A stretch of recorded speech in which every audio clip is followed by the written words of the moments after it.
Change is inevitable.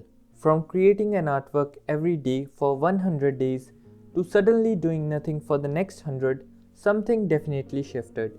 While my 2D art journey came to a pause, I unexpectedly found myself delving into the world of 3D art again.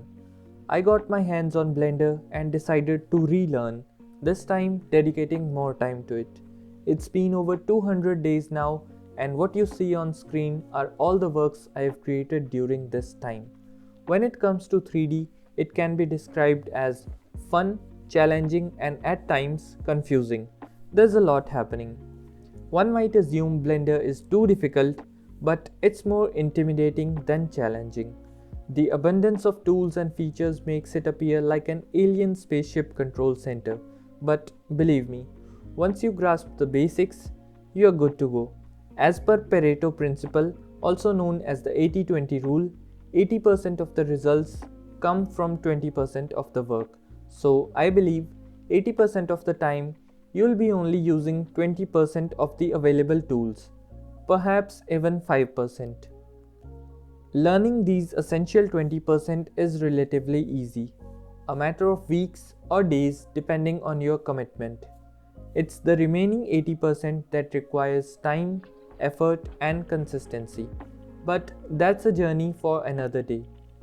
I think I'm starting to get comfortable with the basics in the modeling workspace, and it's becoming a lot easier.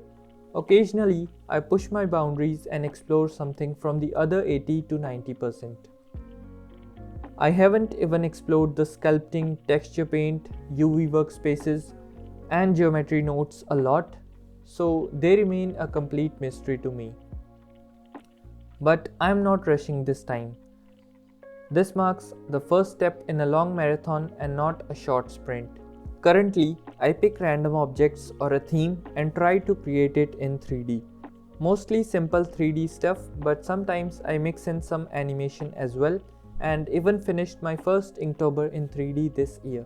And with the availability of tons of tutorials and blogs, you can learn something new every single day. I'm creating and posting on Instagram daily for now, so you can check that out as well. I hope you enjoyed this journey and gained a glimpse of my progress so far. If you have any questions regarding specific pieces or Blender in general, feel free to ask in the comments and subscribe to join my creative journey. If you haven't tried Blender yet, give it a shot and I'll catch you in the next one. Keep creating and peace out.